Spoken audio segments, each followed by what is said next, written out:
গুটি কয়েক কথা আলোচনা করব। আল্লাহ আমাদের সকলকে আমলে তৌফিক দান করুক, বলুন আল্লাহুম্মা আমিন।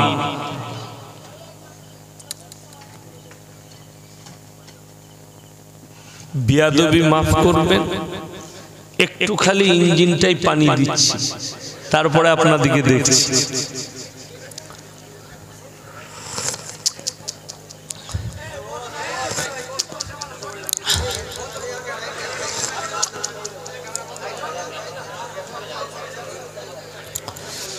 আল্লাহ তাআলা ইসলামের যে বুনিয়াদ রেখেছে,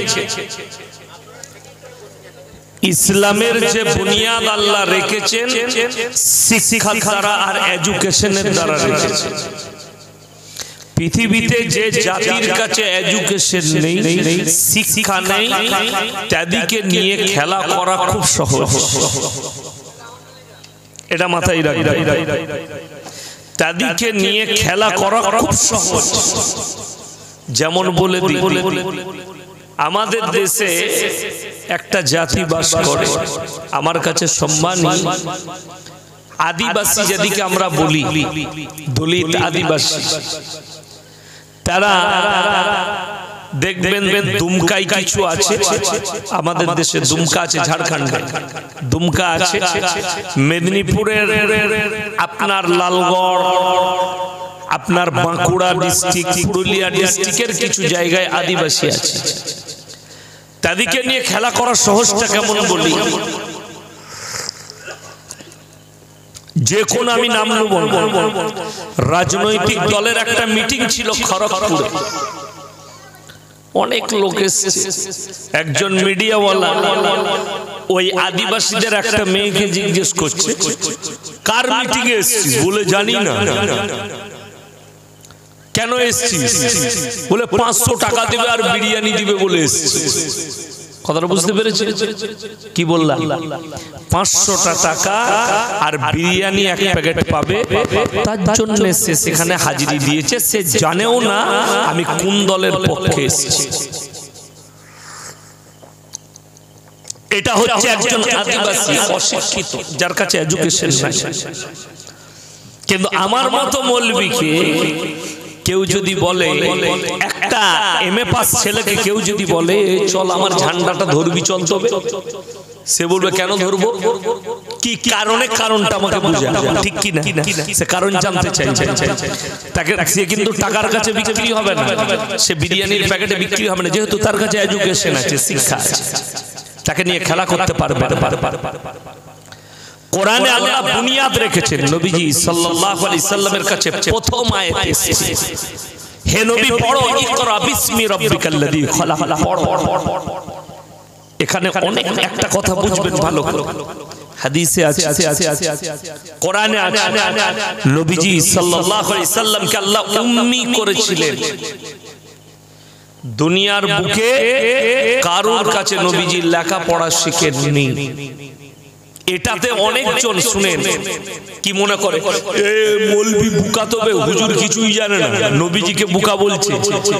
পুরো বয়ান না শুনে মন্তব্য করবেন, শেষ পর্যায়ে যাবে।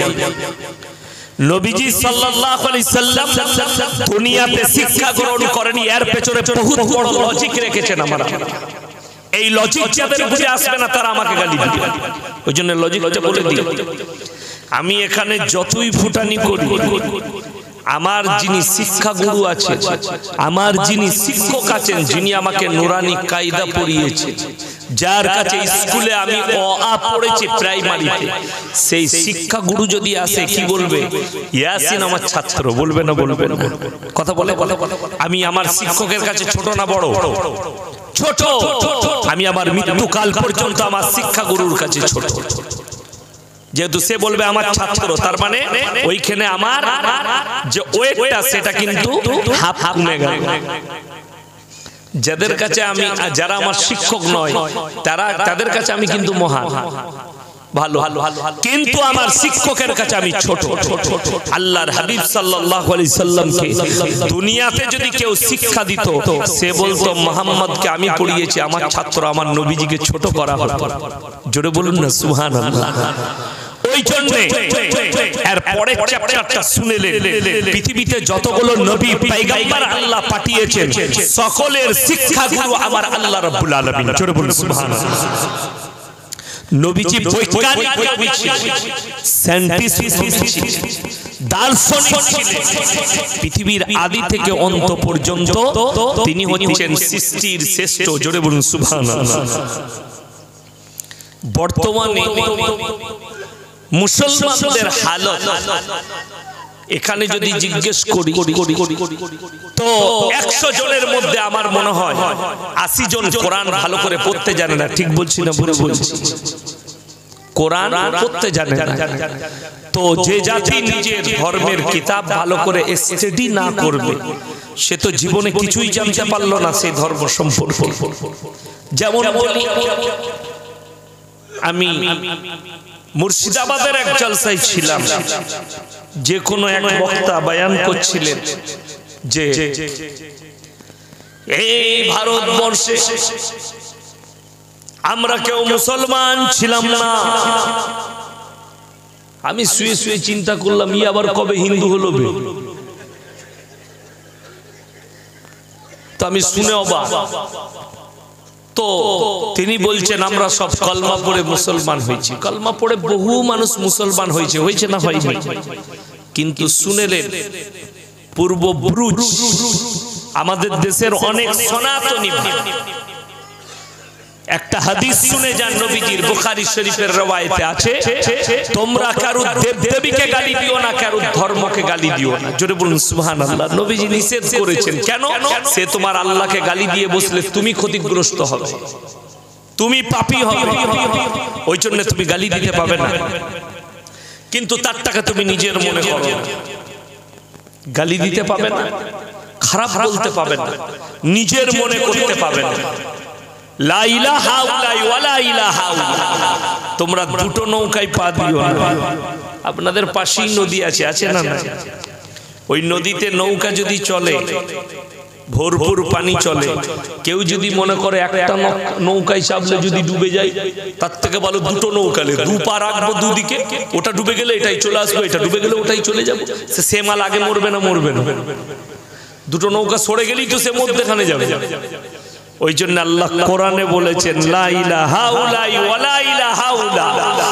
তোমরা দুটো নৌকায় পা দিও না, এক আল্লাহর প্রতি বিশ্বাস রাখো। সবাই রাখবো, জোরে বলুন ইনশাআল্লাহ।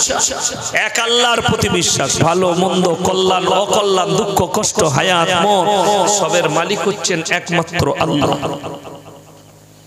হিন্দুস্তানের মাটি একজন নতুন বাবা বেরিয়েছে, খুব সুন্দর দেখতে, আমাদের বয়সী হবে মনে হয়। বাবা ধীরন্দার ধাম বাগ, ছত্তিশগড়ে। সুন্দর দেখছে, দেখবেন पर्ची রেখে বলে দিচ্ছে कि आपका बाप का नाम क्या है, भाई कितना है, आपका घर किधर है, और आपका क्या बीमारी है, और इसको ठीक कैसे करनी है, सब बोले দিচ্ছে। সেই বাবা मीडिया सामने, मीडिया वाला তাকে জিজ্ঞেস করছে दुनिया का पहला धर्म कौन सा है? बाबा बोलते इसमें कोई शक नहीं। क्या? सनातन धर्म है, इसमें कोई शक नहीं। और बाबा ने कहा अगर कोई हमसे बैठ जावे, दुनिया के किसी भी लोग को मैं चैलेंज फेंकता हूं, हमारे साथ बैठ जाए। बाबा जी ये हिंदुस्तान है, आप जगह तय कीजिए और सरकार से अनुमति ले लीजिए कि हमारे जैसे मौलवी के ऊपर कोई टर्चरिंग नहीं करेंगे। तो हम मौलवी यासीन आपको चैलेंज, आपका चैलेंज स्वीकार करते हैं, कहीं पर भी बैठो, और हम प्रूफ करा देंगे ये कि हिंदुस्तान और दुनिया की पहली धर्म सनातन धर्म है नहीं। সবাই ভালো করে শুনে যান। যারা ভাববে এই সনাতন ধর্ম হিন্দু ধর্ম পৃথিবীর প্রথম ধর্ম, তাদের ভুল হবে। আমি অসম্মান করিনি, ধর্ম ভালো, আপনার ধর্ম সম্মানী, সব ঠিক আছে, কিন্তু পৃথিবীর প্রথম আপনাদিকে বলে দিই, পৃথিবীতে আল্লাহ জিনাকে প্রথম নিজের হাতে সৃষ্টি করেছেন তিনি কে? হযরতে আদম আলাইহিস সালাতু ওয়াস সালাম। আর তিনি সনাতনী ছিলেন না, কোরআন আর হাদিস মোতাবেক তিনি একজন মুসলমান ছিলেন এবং নবী ছিলেন। জোরে বলুন সুবহানাল্লাহ। আল্লাহ দুনিয়া শুরু করেছেন মুসলমান দিয়ে, আর এই দুনিয়ার খাতমও করবেন মুসলমান দিয়ে। এরপরে চলুন ভারতের পূর্বপুরুষ কি ছিল। আমরা যে ভারতে হিন্দুস্তানে আছি, এর শুরুয়াত কি দিয়ে আল্লাহ করেছে? এর শুরুয়াতটাও আল্লাহ মুসলমান দিয়ে করেছেন। জোরে বলুন সুবহানাল্লাহ। সনাতন ধর্ম দিয়ে নয়। যদি বলেন প্রমাণ দেন, কোরআনে আছে আল্লাহ তাআলা দুনিয়ায় প্রথম হযরতে আদম আলাইহিস সালাতু ওয়াস সালামকে যখন নামিয়েছেন, হিন্দুস্তানের মাটি শ্রীলঙ্কার পাহাড়ে নামিয়েছিলেন। জোরে বলুন সুবহানাল্লাহ। আর শ্রীলঙ্কা, ভারত, বাংলাদেশ, বার্মা, পাকিস্তান, আফগানিস্তান, কিরগিজস্তান সব একটাই দেশ ছিল, হিন্দুস্তান। এগুলো ভেঙে টুকরো টুকরো হয়েছে। সেই সময় আল্লাহ শ্রীলঙ্কার পাহাড়ে নামিয়েছেন। আর সেই সময় শ্রীলঙ্কা, ভারত, বার্মা, পাকিস্তানের প্রথম যেটা শুরু হয়েছে, আল্লাহ মুসলমান দিয়ে ভারতের প্রথম ধর্ম ছিল মুসলিম ধর্ম। জোরে বলুন সুবহানাল্লাহ। হযরতে আদম আলাইহিস সালাতু ওয়াস সালামকে পাঠিয়েছেন। ওই জন্য এই স্টাডি মুসলমানদের করা দরকার। কোরআন এবং হাদিসের ফিকহ ওয়াসুলের বই আপনার ঘাটা দরকার, এবং স্টাডি করে আপনার বন্ধু বান্ধবকে বোঝানো দরকার। আমার ভাই, কষ্ট লাগে একটাই, আমি আপনি আমার নবীজি সাল্লাল্লাহু আলাইহি সাল্লামের আখলাক, চরিত্র, দ্বীন বুঝাতে পারলাম। যদি আপনি বুঝান আপনার আখলাক আর চরিত্রের দ্বারা, কত বেধর্মী আপনার ইসলাম কবুল করবে। আপনাদের হুগলি ডিস্ট্রিক্টে একজন যুবক ফোন করে তারকেশ্বর থেকে আরামবাগের আশেপাশে কোনো গ্রাম, আমার মনে নেই, আর মনে থাকলেও আমি বলবো না গ্রামের নাম। সেই ছেলেটা ফোন করে বলছে, হুজুর আমি একজন হিন্দুদের ছেলে। বলো বাবা কি হয়েছে? আপনার বয়ান ভালো লাগে, আমরা ক্লাবে বসে প্রত্যেক দিন 50টা হিন্দু ছেলে আপনার বয়ান শুনি। জোরে বলুন না সুবহানাল্লাহ। আমি দোয়া করলাম আল্লাহ তোমাদেরকে ইসলামের জন্য কবুল করুক। জোরে বলুন আল্লাহুম্মা আমিন। আমার ভাই, কেন আপনি আপনার নবীজি সাল্লাল্লাহু আলাইহি সাল্লামের আখলাক আর চরিত্র মানুষকে বুঝান। নিজের ভাষার দ্বারা শালীন ভাষা ব্যবহার করুন, বিয়াদবি ভাষা ব্যবহার করবেন না, কেউ কি গালিগালাজ করবেন না। আজকে বলে দিই, ইলম কালাম না থাকার কারণে, বহু মানুষের জ্ঞান না থাকার কারণে, এডুকেশন না থাকার কারণে আমরা ভাষা খারাপ করি। প্রত্যেকটা মুসলমানের জানা উচিত, বুখারী শরীফের রওয়ায়েতে আছে যে যারা অশ্লীল ভাষা ব্যবহার করে, এটা মুনাফিকদের 1 নম্বর বড় আলামত। যারা অশ্লীল ভাষা ব্যবহার করে, খারাপ ভাষা, বাপ বেটার সঙ্গে করবেন না, বন্ধু বন্ধুর সঙ্গে করবেন না, মা বিটির সঙ্গে করবেন না, স্বামী স্ত্রীর সঙ্গে করবেন না, স্ত্রী স্বামীর সঙ্গে কেউ অশ্লীল ভাষা ব্যবহার করবেন না, শালীন ভাষা ব্যবহার করুন। আমার নবীজি সাল্লাল্লাহু আলাইহি সাল্লামের জীবদ্দশায় কারোর জন্য মুখ দিয়ে কোনোদিন বদদুয়া বের হয়নি। জোরে বলুন সুবহানাল্লাহ। কারোর জন্য একটা বেঈমান কাফের কেউ নবীজি বদদুয়া দেন, সব সময় একটা দোয়া দিয়েছেন, আল্লাহ তুমি এদিকে হিদায়াত প্রাপ্ত করো। জোরে বলুন সুবহানাল্লাহ। নবীজি দোয়া করেছেন, আল্লাহ এদিকে কবুল করো ইসলামের জন্য। তোমাকে যে গালি দেবে আপনাদিকে অনুভব করতে পারবেন না। সেদিনে মেদিনীপুরে কেশপুরে বাড়ি, টালিগঞ্জ থেকে ফোন করেছিলেন, একজন ডিফেন্সে চাকরি করে, এখনো সে কর্মরত আছে। তিনি বলছেন, হুজুর আমি, আমার মেয়ে, আমার স্ত্রী আপনার খুব ভক্ত, আমরা হিন্দুদের ছেলে, আমার পরিবারের লোক আপনার বয়ান শুনে, বলে আমার মেয়ে তো খুবই ভক্ত, আপনাকে একবার দেখা করতে চাই সামনাসামনি। আমি দোয়া দিলাম, আল্লাহ তোমাদের মহব্বতকে কবুল করে আল্লাহ তোমাদেরকে ইসলামের জন্য কবুল করুক। জোরে বলুন আল্লাহুম্মা আমিন। একজন অমুসলিম ভাই আমার এক সপ্তাহ আগে শরীর খারাপ হয়েছিল প্রচন্ড, সেলাইন চলেছে, বাড়িতে সেলাইন দিয়েছিলাম। একজন শ্যামল ব্যানার্জি হোয়াটসঅ্যাপে মেসেজ করেছে, স্যার আমি খুব দুঃখিত, আমি ভগবানের কাছে প্রার্থনা করেছি আপনি সুস্থ হন, আপনার কথা না শুনলে আমার ঘুম আসে না। আমি দোয়া করেছি আল্লাহ তুমি কবুল করো, কিন্তু রেকর্ডিং শোনাবো আমার মোবাইল খুলে, শোনাবার জায়গা নাই, দিলেতে জায়গা নাই। নাম করব না, কোন তবকার মৌলবি, আপনার 24 পরগনা কিংবা হুগলি ডিস্ট্রিক্টেরই হবে, ফোন করে অকাট্য ভাষায় মা বোন তুলে গালি দিয়েছে। সে নিজেকে আলেম বলছে। কখন? যখন সে আমার সঙ্গে তর্কে পাচ্ছে, একটা মাসলা নিয়ে তর্ক করছে, যখন সে পেরে উঠল তখন সে আমাকে অকাট্য ভাষায় মা বোন তুলে গালি দিল। রেকর্ডিং রেখেছি, আমি কিন্তু ছাড়ার বান্দা নয়। কেন? কাকে বলবো? থুপটা গায়ে পড়বে, সেও একজন আলেম। আমি তাকে বললাম তুমি, আমি দোষ করেছি, ধরে নাও তোমার কাছে অপরাধী, তুমি আমাকে বলবে দুটো কথা, আমার মা কি অপরাধ করবে? যে আমার মা জীবনে বাড়ি থেকে বের হয়নি, বাজারে একটা চকলেট কিনে নিয়ে আমার, যে আমার এলাকা কোন মানুষ আমার মায়ের মুখ দেখেনি, সেই মাকে গালি দিলে আমি তাকে বললাম তুমি খালি তোমার মাকে গিয়ে এতটুকু জিজ্ঞেস করবে ইয়াসিন সাহেব আমাকে দোয়া দিয়েছে আর আমি তার মা বোন তুলে গাল দিয়েছি, তো তোর মা তোকে চপ্পল করে মারবে। আর আমি তাকে বললাম, সে বলছে অমুক হুজুরকে চিনো, আমরা তাকে চিনতে হবে না, তুমি যদি তার মুরিদ হয়ে থাকো তোমার ভাষাতে বোঝা যাচ্ছে তোমার লোকটা কেমন হবে, তোমার মৌলবীটা।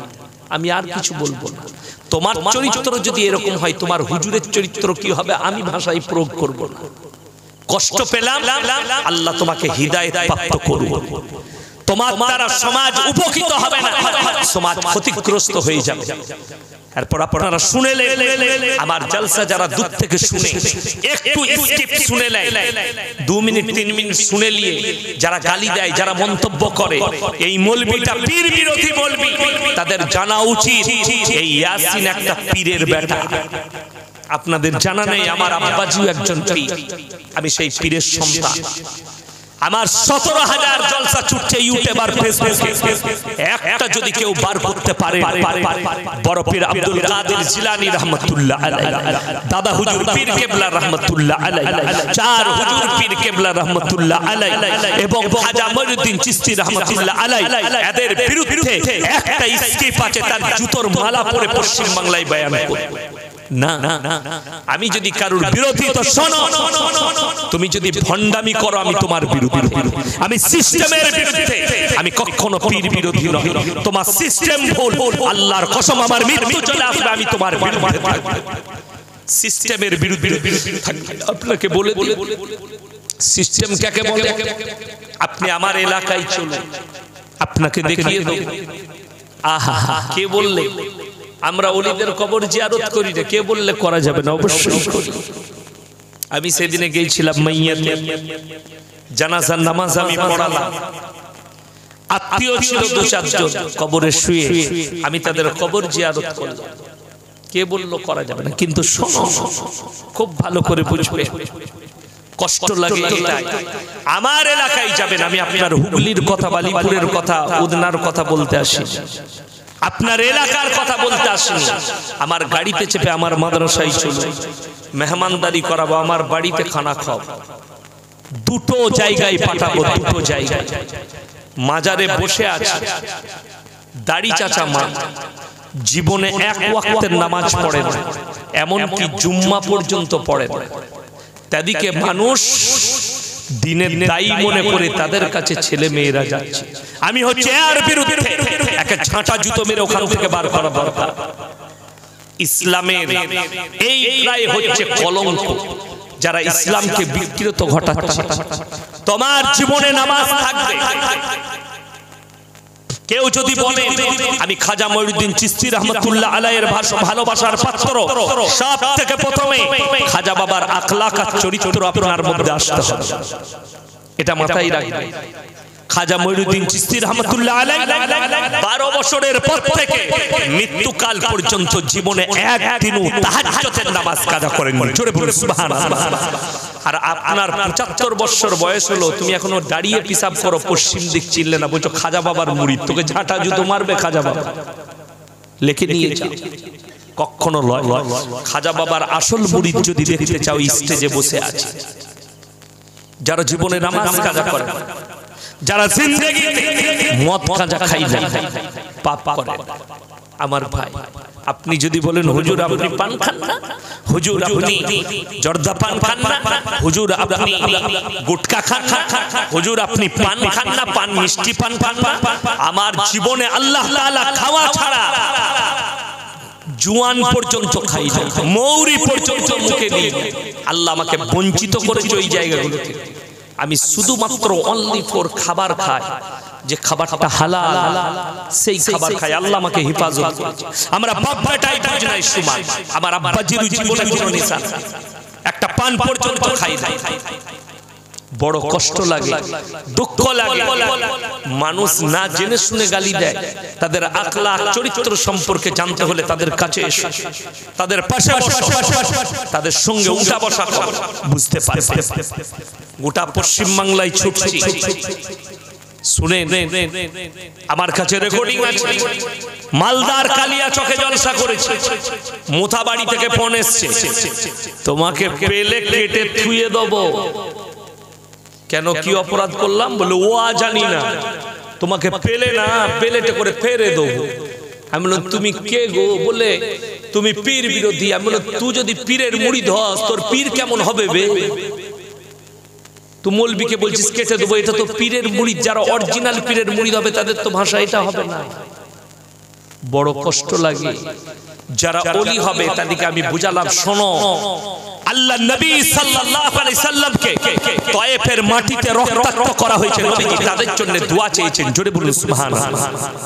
আজকে মুসলমান না প্রতিবাদ করতে জানে, না প্রতিবাদের ভাষা জানে, না প্রতিবাদের আখলাক জানে। আপনারা জানেন একটা নূপুর সারবার জন্য আমাদের দেশে বিভিন্ন জায়গায় আন্দোলন হয়েছে, হয়েছে না হয়নি? শুনেলেন, কোরআন শোনাবো আপনাদেরকে। আল্লাহর সবাই প্রিয় বান্দা আজ থেকে কে কে হবেন? হাত তুলেন, তাড়াতাড়ি হাত তুলেন। সকলে বলুন আজ থেকে আল্লাহর প্রিয় বান্দা হব ইনশাআল্লাহ। জোরে বলুন ইনশাআল্লাহ। আল্লাহর প্রিয় বান্দাদের আখলাক চরিত্রগুলো আমি একটা একটা করে কোরআন থেকে বলবো, আপনি পেয়ে যাবেন নূপুর শর্মার বিরুদ্ধে আন্দোলন কেমন হবে পেয়ে যাবেন। কোরআন খুলুন, সূরা ফুরকান 19 পারা। তাবারাকাল্লাযী জাআলা ফিস সামাই বুরুজা ওয়া জাআলা ফিহা সিরাজাও ওয়া কামারান মুনীরা ওয়া হুয়াল্লাযী জাআলাল লাইলা ওয়ান নাহার খিলফাতাল লিমান আরাদা ইয়াযযাক্কারা ওয়া আরাদা শুকুরা ওয়া ইবাদুর রাহমানিল্লাযীনা ইয়ামশুনা আলাল আরদি হাওনা ওয়া ইযা খাতাবাহুমুল জাহিলুনা ক্বালু সালামা ওয়াল্লাযীনা يبيتون لربهم سجدا وقياما والذين يقولون ربنا اصرف عنا عذاب جهنم إن عذابها كان غراما إنها ساءت مستقرا ومقاما।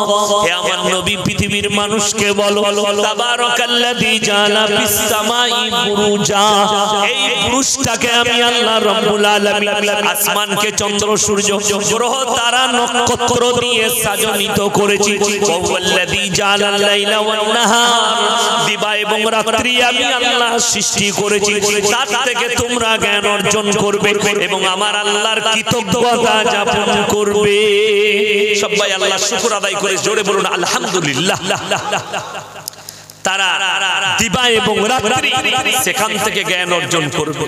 আল্লাহর কসম, বিজ্ঞান জ্ঞান অর্জন করে কিন্তু আল্লাহ শুকর আদায় করে, ঠিক কি না? যে বৈজ্ঞানিকরা যারা বিজ্ঞানের স্টুডেন্ট আছেন তারা ভালো করে শুনবে। তুমি তোমার মাস্টারকে জিজ্ঞেস করো, তোমার বৈজ্ঞানিককে জিজ্ঞেস করো, তোমরা যে ফুটানি করছো, আমরা এত কিছু পেয়েছি, এটা আবিষ্কার করলো, ওটা আবিষ্কার করলো। আবিষ্কার মানে হচ্ছে খুঁজে পাওয়া, আবিষ্কার মানে সৃষ্টি নয়। তাদেরকে আমার আল্লাহ কোরআনে চ্যালেঞ্জ করেছে, যারা একটু খুঁজে পেয়ে বৈজ্ঞানিক ভাবে খুঁজে বার করে যারা ফুটানি করে তাদেরকে বলা হলো, শোনো হে আমার নবী বলো পৃথিবীর মানুষের ক্ষমতা কতটা, তারা দুনিয়ার ভেতরে আমি যা কিছু দিয়েছি সেটাই গবেষণা করে বার করতে পারবে, এই পৃথিবীর বাইরে কি আছে এটা আমি আল্লাহ ছাড়া পৃথিবীর কেউ জানে না। জোরে একবার বলুন নারায়ে তাকবীর। আমি আল্লাহ ছাড়া পৃথিবীর কেউ জানে না যে এই পৃথিবীর বাইরে গোলার বাইরে কি আছে, এটা একমাত্র আমি আল্লাহ রাব্বুল আলামিন জানি। না মানুষের ক্ষমতা আছে কিয়ামত পর্যন্ত যে তারা খুঁজে বার করে পৃথিবীর বাইরে কি আছে এটা বলার ক্ষমতা নেই, এটাতেই মানুষ দুর্বল আল্লাহর কাছে। যত বড়ই বৈজ্ঞানিক হোক ফেলুয়া আল্লাহর সৃষ্টির কাছে আল্লাহ যতটুকু ওয়াকাত দিয়েছে তার বাইরে যাবার ক্ষমতা মানুষের নেই। মানুষের যে যোগ্যতা, মানুষের যে বল শক্তি এক জায়গায় গিয়ে কিন্তু শেষ, সেটা হচ্ছে মৃত্যু। আপনারা দেখেছেন পৃথিবীর দুটো সুপার পাওয়ার দেশ আমেরিকা এন্ড রাশিয়া। রাশিয়ার কাছে 5300 পরমাণু বোমা আছে, আমেরিকার কাছে 4500 পরমাণু বোমা আছে তৈরি করে। এদের যে প্রেসিডেন্ট হয় তার যে বডিগার্ড সব মার্শালা তাদের পাশে যারা দাঁড়িয়ে আছে, এমনি বর্ডারে যে সেনা আছে ওই রকম 50টা সেনা লাগবে একজনকে কভার করতে গেলে, এত ফাস্ট। আমাদের মোদিজি যে গাড়িটাই চাপছে তার পেছনে দেখবেন উনি একটা রঞ্চ রিভারে চাপে, ওই রঞ্চ রিভার যে গাড়িটা আছে তার পেছনে অনেকগুলো ফরচুনা থেকে শুরু করে BMW থেকে আরো গাড়ি থাকে না থাকে। উনি নামার আগে উনাকে গার্ড করার জন্য হাতে অ্যাটার্চি নিয়ে 10 থেকে 15 জন এসে ঘিরে ফেলে। সবারই হাতে অ্যাটার্চিতে কি আছে? চকলেট। অ্যাটার্চিতে কি আছে? মোদিজির খাবার না, ওগুলো অ্যাটার্চি নয়। যদি বিপদের আশঙ্কা বুঝে সুইচ টিপবে মাত্র AK-47 ধার ধার করে গুলি খালি সুইচ মারা, ওটা বন্দুক, এটা অ্যাটার্চি নয়। তার বডিগার্ড আল্লাহর কসম করে বলছি এতগুলো বডিগার্ড আছে, কিন্তু যখন তার কাছে মৃত্যুর ডাক আসবে তার বডিগার্ড আর কাছে আসবে না। কেন? আল্লাহর কসম, কোরআনে আল্লাহ বলেছেন ইন্নাল ইনসানা খুলিকা হালুয়া, মানুষকে আমি অসহায় আর দুর্বল সৃষ্টি করেছি, মানুষ সবল নয়। তারা প্রেসিডেন্ট হবে, রাজা হবে, বাদশা হবে, বড় বড় পদ পাবে, কিন্তু আমার আল্লাহর কাছে দুর্বল। যখনই তার কাছে মৃত্যু যাবে সে ভেঙে পড়ে যাবে, তার কোনো শক্তি তাকে রুখতে পারবে না তার মৃত্যু থেকে।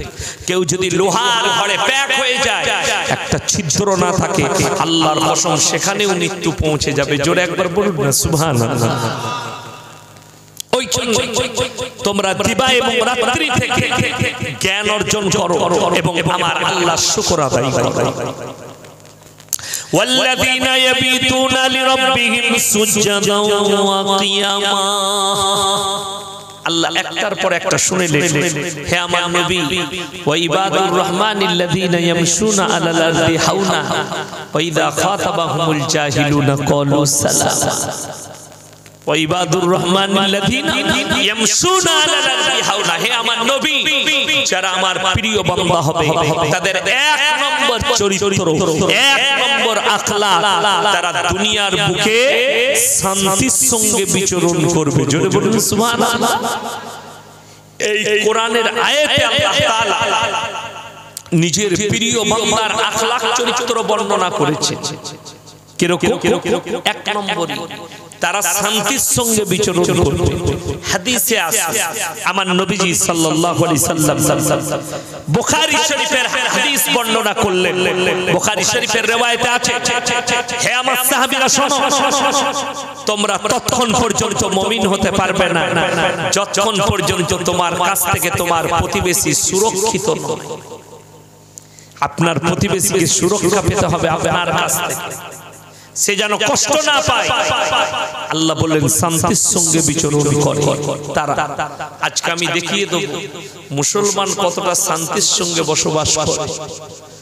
যদিও আমি কোনো রাজনৈতিক বক্তা নই, কোরআন হাদিস বুঝাতে গিয়ে অনেক সময় বাইরে বেরোতে হয়, আমাদেরকে চারিদিকে গিয়ে ঘুরে ঢুকতে হয়। আপনাদেরকে বলি, বীরভূমের বাদুই কাণ্ড, কতগুলো পরিবার শেষ হয়েছে জানেন? একজন মার্ডার হয়েছে, তার পরিপ্রেক্ষিতে 11টা বাড়ি জ্বলেছে, 11 জন মারা গেছে, 11টা পরিবার শেষ, আর একে 12টা। এই 12 জনের পরে সিবিআই যাদেরকে রেডারে নিয়েছে 40 জনকে অ্যারেস্ট করেছে, 40টাই মুসলমান, এই 12টাও মুসলমান। 40 আর 12 কত? 52টা পরিবার মুসলিমের শেষ। তাদের সন্তান, তাদের বিবিরা, তারা কত কষ্টে আছে। মারছে মুসলমান, মরছে মুসলমান। শুনেলে আমাদের দেশের লোক মনে করে গরুর মাংস খেলে মুসলমান হওয়া যায়, তাই না? আমাদের দেশের লোক মনে করে মুসলিম ঘরে জন্ম নিয়েছি মানে মুসলমান। কে বললো তোমাকে? তোমার জানা হয়নি ইসলাম সম্পর্কে, স্টাডি করা হয়নি। তসলিমা নাসরিন তো মুসলিম ঘরে জন্ম নিয়েছে, ঠিক কি না? কথা বলে, মুসলিম ঘরে জন্ম নিয়েছে তসলিমা নাসরিন, তাকে যারা মুসলমান ভাববে তাদের ঈমান চলে যাবে। শুধু তাই নয়, জাস্টিস ইনায়েতুল্লাহ মুসলিম ঘরে জন্ম নিয়েছে, ওয়াসিম রিজভী মুসলিম ঘরে জন্ম নিয়েছে। আমার নবীজি সাল্লাল্লাহু আলাইহি সাল্লামের জীবন আদর্শের উপরে কলম চালাতে চেয়েছে। তসলিমা নাসরিন নবীজি সম্পর্কে এত খারাপ কুরুচিকর মন্তব্য করেছে, আপনাদের জানা নেই। ভালো করে পড়বেন তার বইগুলো, লজ্জা বই লেগেছে। আমি একটা জলসায় বলেছি, মুর্শিদাবাদের মাটিতে, জঙ্গিপুরের মাটিতে ভারতের অবস্থা দেখে এখন মনে মনে হচ্ছে যে আমরা ইংরেজদের কাছ থেকে আজাদ হয়নি, বরঞ্চ ইংরেজরা আমাদের কাছ থেকে আজাদ হয়ে গেছে। কেন বলুন তো? যে ভারতবর্ষে আপনারা হয়তো শিক্ষিত লোকরা জানেন, মকবুল ফিদা হোসেনকে ভারত ছাড়া করা হয়েছে দেবদেবীর নগ্ন ছবি আঁকার কারণে। সত্যিকার খারাপ কাজ করেছে। তুমি কেন কারো দেবদেবী সম্পর্কে কুরুচিকর মন্তব্য করবে? ইসলাম স্বীকৃতি দেয়, তাকে জেলে পুরা দরকার ছিল, ফাঁসি দেওয়া দরকার ছিল, আমাদের মতো মৌলবীর কাছে ফতোয়া। কিন্তু মোদিজি বড় কষ্ট লাগে, দুঃখ লাগে দেশের প্রতি, দেশের সরকারের প্রতি। আমার নবীজি সম্পর্কে যারা কুরুচিকর মন্তব্য করেছে, তাকে আমি বাংলাদেশের অনুপরিবেশকারীকে তাকে ঠাঁই দিই। যারা ভারতের নাগরিক তাদেরকে বলা হচ্ছে তোমাদের এনআরসি হবে, তোমরা প্রমাণ দাও নাগরিক কিনা। আর বাংলাদেশের একটা নোংরা মেয়েকে আপনি স্থান দিলেন থাকার জন্য, এটাই দুঃখের বিষয়।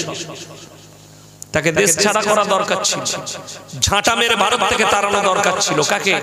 তসলিমা নাসরিন। আমি তো ফেসবুকে দেখতে পাচ্ছি অনেক মুসলিম যুবক তাকে দোয়া দিচ্ছে। হসপিটালে ভর্তি একটা মুসলিমদের যুবক লিখেছে, আমি বুঝতে পারলাম তার রিপ্লাই দেখে যে সে আমাকে মালটা চিনে নিশ্চয়। তাকে আমি জবাব দিয়েছি, সে লিখেছে ঈশ্বর আপনাকে সুস্থতা দান করুক। আমি বললাম আবে ও তো ঈশ্বর কি মানে না, ঈশ্বর শুনবে কি করে তোর কথা? কথাটা বুঝতে পারেন? যে আল্লাহকে বিশ্বাস করে না সেই আল্লাহর কাছে তার কোনো স্থান আছে? তার লাগে কেউ দোয়া চাইলে আমার আল্লাহ শুনবে? আল্লাহর কসম করে বলছি, আল্লাহর কসম করে, গোটা পৃথিবীর যত মৌলবি মোল্লা পীর ফকির আছে সবাই যদি এক কাছে হয়ে তসলিমা নাসরিনের জন্য দোয়া করে, এই মৌলবিগুলো পাপী হয়ে যাবে, তারপরও তাদের দোয়াকে আল্লাহ কবুল করবেন না। চ্যালেঞ্জ, আমি কোরআন থেকে চ্যালেঞ্জ দিলাম। কেন? যদি এক দোয়া ইয়াসিনের দোয়া যদি তসলিমা নাসরিনের জন্য কবুল করে, তাহলে নূহ নবীর ছেলে কি অপরাধ করলো যে আল্লাহ তাআলা নূহ নবীর দোয়াকে ঘুরিয়ে দিলেন? শুধু নয়, ধমকি দিলেন, তুমি যদি আর একবার দোয়া চাও তোমাকে ক্ষতিগ্রস্তদের মধ্যে ফেলে দেব, লামিনাল খাসিরিন। নূহ নবীর হাত নেমে গেছে। নূহ নবীর বিবি কি অপরাধ করলো? আল্লাহ জাহান্নামী ঘোষণা করে দিলেন। ওই জন্য খুব সাবধান, দোয়া কার লাগে চাইছো? সে নাস্তিক কি না, সে বেঈমান কাফের কি না, দোয়া কিভাবে চাইতে হবে আপনার জানা নেই। যদি কোনো বেঈমানের জন্য দোয়া চান, কোনো যদি নাস্তিকের জন্য দোয়া চান, একটাই দোয়া করা যাবে, আল্লাহ তুমি তাকে হিদায়াত দাও। কি দোয়া করবেন? আল্লাহ তুমি তাকে হিদায়াত দাও।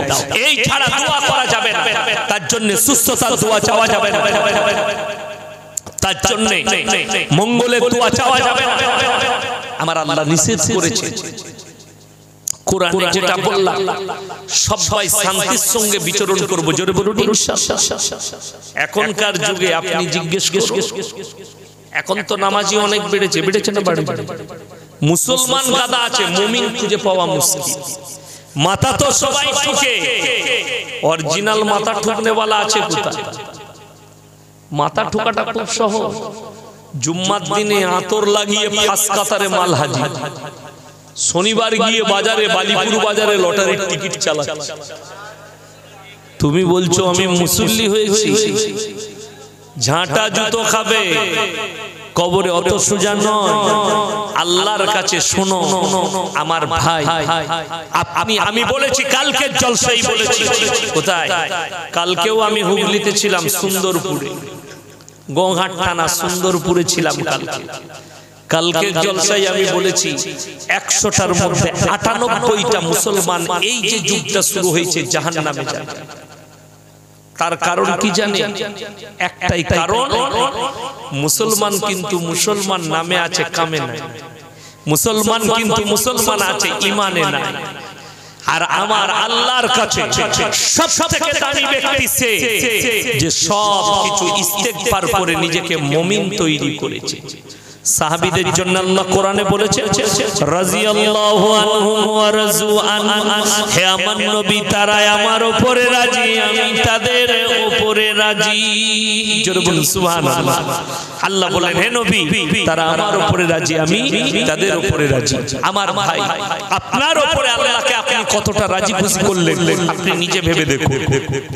ওয়াল্লাযীনা ইয়াবিতুনা লিরাব্বিহিম সুজদাও ওয়া কিয়ামা, হে আমার নবী বলো ওয়া ইবাদুর রহমানিল্লাযীনা ইয়ামশুনা আলাল আরদি হাওনা, যারা আমার প্রিয় বান্দা হবে তাদের এক নম্বর চরিত্র, এক নম্বর আখলাক, তারা যখন দুনিয়াতে বিচরণ করবে শান্তির সঙ্গে বিচরণ করবে। আর দ্বিতীয় নম্বর চরিত্র ওয়া ইযা খাতাবাহুমুল জাহিলুনা ক্বালু সালামা, তারা কখনো মূর্খদের সঙ্গে তর্ক বিতর্ক করবে না। যারা অশিক্ষিত, যাদের ইসলাম সম্পর্কে জ্ঞান নেই, কোরআন সম্পর্কে জ্ঞান নেই, আমার নবীজি সম্পর্কে জ্ঞান নেই, তোমরা তাদের সঙ্গে তর্ক বিতর্ক করবে। আমাকে যদি কেউ বলে নূপুর শর্মার সঙ্গে তর্ক করতে, আমি তাকে আগে জিজ্ঞেস করব ইসলাম সম্পর্কে কতটা স্টাডি করেছে, কোরআন হাদিসের জ্ঞান আছে কিনা, কোরআনের জ্ঞান আছে কিনা, আমার নবীজি সম্পর্কে কি জেনেছে। লোকের মুখে শোনা কথা বলা চলবে না। মেদিনীপুরে আমাকে একজনা প্রশ্ন দিয়েছিল, ওই আপনার চন্দ্রকোনা টাউনের পাশে একটা ছেলে হঠাৎ জলসাই বলছে হুজুর একটু শিবলিঙ্গ নিয়ে বলবেন তো। আমি বললাম তোর লিঙ্গ নিয়ে যদি কিছু বলতে হয় তা বল, আমি শিবলিঙ্গ ব্যাপারে জানি। কেমন করে মুসলমানি করবি, পিশাব কেমন করে করবি ওটা আমি বলে দেব, ইস্তিনজা কেমন করে করবি বলে দেব, কিন্তু শিবলিঙ্গ ব্যাপারে আমার জ্ঞান নেই যখন আমি ওটা নিয়ে আলোচনা করতে পারবো না, যেহেতু আমার স্টাডি করা নাই ওই ধর্ম সম্পর্কে। তা না হলে কোথাও আমার যতটুকু করা আছে আমি ততটুকু করব, তার বাইরে আমি করতে পারবো না। আমার অপরাধ হবে, অন্যায় হবে, কি বলতে কি বলে ফেলবে জানি না। যখন আমাকে মন গড়া কথা বলতে হবে, লোক মন গড়া কথা শুনে শুনবে, হাসবে, কিন্তু এটা ইসলাম নিষেধ করেছে, একদম স্বীকৃতি দেয় না ইসলাম। আমার ভাই চলুন, আমার ভাইরা, আল্লাহ তাআলা কোরআনে বললেন ওয়াইদা খাতাবাহুমুল জাহিলুনা ক্বালু সালামা, তারা জাহিল আর মূর্খদের সঙ্গে তর্ক বিতর্ক করবে না। আপনি নামাজি মানুষ, আপনি মুসল্লি, আপনি বাড়িপুর বাজারে বাজার করতে গেছেন, একটা মূর্খ লোক আপনার সঙ্গে ইসলাম নিয়ে নামাজ নিয়ে তর্ক করছে, সে যখন বুঝতে পারবেন এর জ্ঞান নেই, তার সঙ্গে কি বলবেন?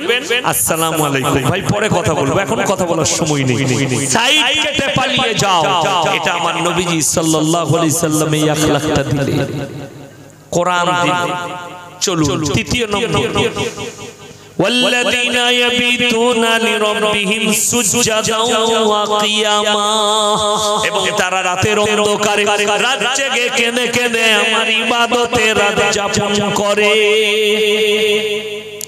যারা রাতের অন্ধকারে রাত জেগে কেঁদে কেঁদে আমার ইবাদতে রাত যাপন করে, রাতটা কখন জাগবেন আমাদের সমাজের লোক জানে না। রাত কখন জাগতে হয়, কতক্ষণ জাগবেন এটাও জানে না। কখন নামাজ পড়বেন তাহাজ্জুদের এটাও জানে না। আমাদের দেশের লোক শুনেছে হুজুর বলেছে তাহাজ্জুদ পড়তে হবে, ও রাত 11টায় এক বোতল পানি চা নিয়ে চললো ফিলাসে মসজিদ। বউ বলছে কোথা চললে গো, বলে ফাটিয়ে দেবো আজকে তাহাজ্জুদ পড়বো, হুজুর বলে গেছে। তুই কেলানি খাবি আর মলবি উমার খাবি কেন? তোমার বুঝে আসেনি তাহাজ্জুদের নামাজ পড়া খুব ভালো, কিন্তু আমার আল্লাহ রাব্বুল আলামিন নবীজিকে শিখিয়েছেন তাহাজ্জুদ কখন পড়বেন। জোরে বলুন সুবহানাল্লাহ। কোরআন খুলুন, প্রথমেই নবীজির প্রশংসা করেছেন আমার আল্লাহ রাব্বুল আলামিন। ইয়া আইয়ুহাল মুযাম্মিল, হে আমার নবী তুমি যখন কম্বল আবৃত্তি করো আর মেম্বারে বসে যাও, পৃথিবীর কোন রাজা বাদশাকে এত সুন্দর লাগে না, আপনাকে এত সুন্দর লাগে। জোরে বলুন সুবহানাল্লাহ। নবীজিকে আল্লাহ প্রশংসা করছে। কুমিল লাইলা ইল্লা কালিলা, উঠে পড়ুন নিসফাহু আও ইনকুস মিনহু কালিলা, অর্ধেক কিংবা তার থেকে নিস মানে হচ্ছে অর্ধেক, রাত্রি 12টা কিংবা তার থেকে একটু বেশি, রাত 1টা 1:30টার সময় উঠুন আর আল্লাহর ইবাদতে মশগুল হন। বিবি রুহ আদায় হবে, আল্লাহ রুহ আদায় হবে। কোরআন শিক্ষা দিচ্ছে, আল্লাহ নবীজিকে শিখাচ্ছেন কিভাবে তাহাজ্জুদের নামাজ পড়বে, রাত জাগরণ কিভাবে করবে। ওয়াল্লাযীনা ইয়াবিতুনা লিরাব্বিহিম সুজদান ওয়া কিয়ামা, তারা রাতের অন্ধকারে হে আমার নবী রাত জেগে কেঁদে কেঁদে আমার ইবাদতে রাত যাপন করে, আর তারা আল্লাহর কাছে চতুর্থ নম্বর দোয়া করে। ওয়াল্লাযীনা ইয়াকুলুনা রাব্বানা সরিফ আন্না আযাবা জাহান্নাম, ওগো আল্লাহ আমাদের সকলকে জাহান্নামের আগুন থেকে হেফাজত করুন। ইন্না আযাবাহা কানা গরমা, ওগো আল্লাহ জাহান্নামের আগুন হচ্ছে একটা খারাপ বাসস্থান। ইন্না আযাবাহা কানা গরম। আর পঞ্চম নম্বর ইন্না হাসান মুস্তাকাররান ওয়া মাকামা, ওই আল্লাহ নিশ্চয় জাহান্নাম এমন একটা খারাপ বাসস্থান, সেখান থেকে আমরা পানাহ চাইছি। আল্লাহ আমাদের সকলকে এই 5টা কথার উপরে আমল করার আল্লাহ সকলকে তৌফিক দান করুন। সকলে জোরে বলুন আল্লাহুম্মা আমিন। ইসলাম এত সুন্দর ভাষা শিখিয়েছে, আল্লাহর কসম করে বলছি কোরআন এমন একটা আসমানি কিতাব, গোটা পৃথিবীর বায়োডাটা আল্লাহ কোরআনে ভরেছে। আপনি যে দিকটা চাইবেন সেই দিকটা পাবেন কোরআনে। কোন দিকটা চান সব দিকটা কোরআন বর্ণনা করেছে।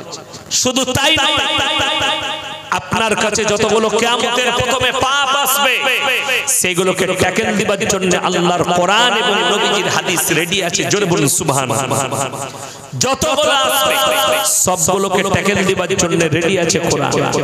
কোরআন কখনো বঞ্চিত করেনি, প্রত্যেকটা কাজে রেডি আছে কোরআন।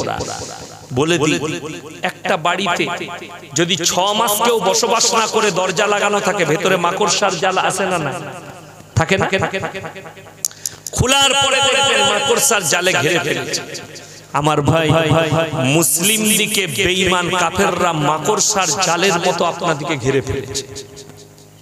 এখন বর্তমান যুগে, কালকে বলেছি আমি সুন্দরপুরে প্রত্যেকটা বাড়িতে হারাম ঢুকে গেছে।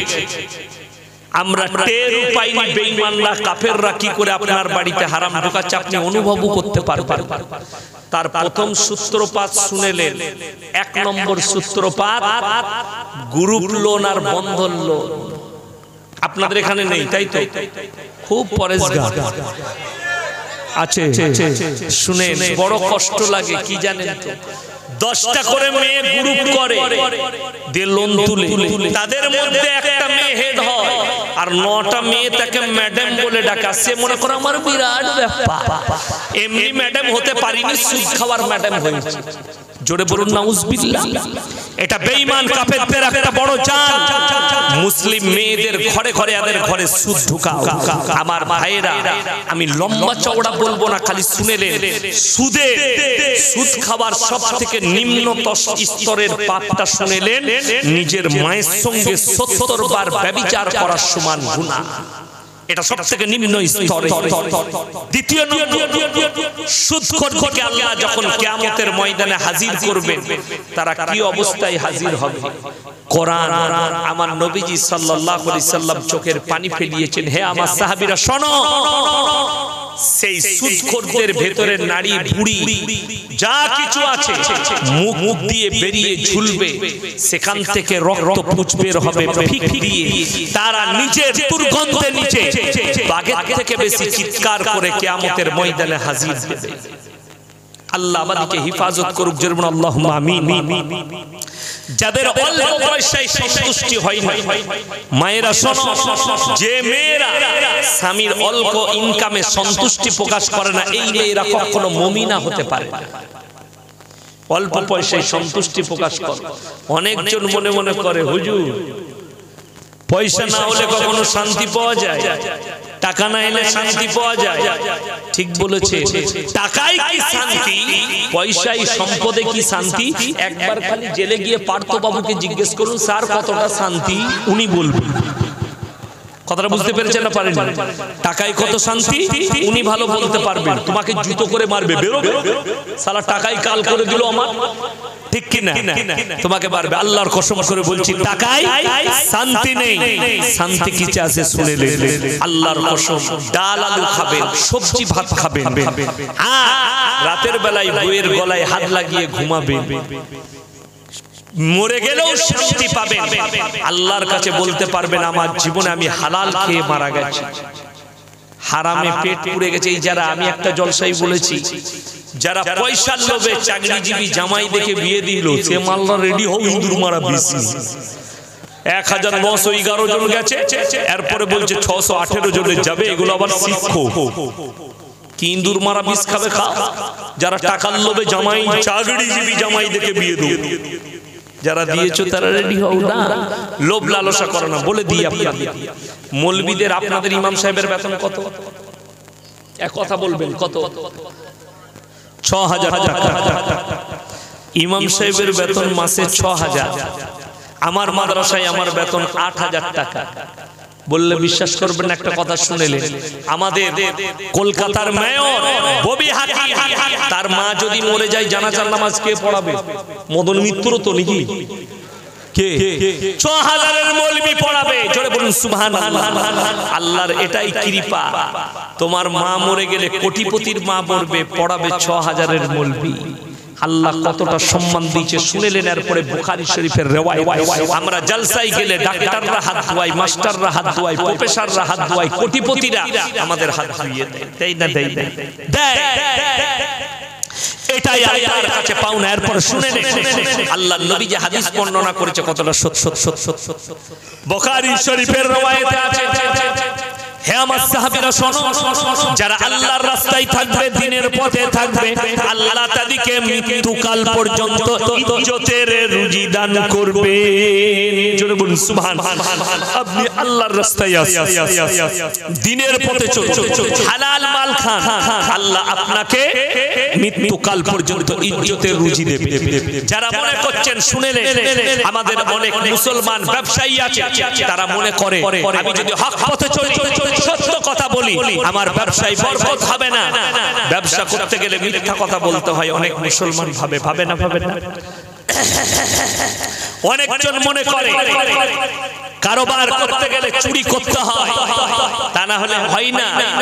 আমাদের দেশে দেখবেন, আমার বর্তমানে আমার গলসি থানায় বিশেষ করে অনেকজন ধান মাপে, মানে ধান কিনতে যায়, হুগলিতে, হাওড়াতে, আপনার 24 পরগনায়, কোথায় আপনার বাঁকুড়া, পুরুলিয়ায়, কি বলে, অনেকজন চায়ের দোকানে গর্ব করে কি বলে জানেন?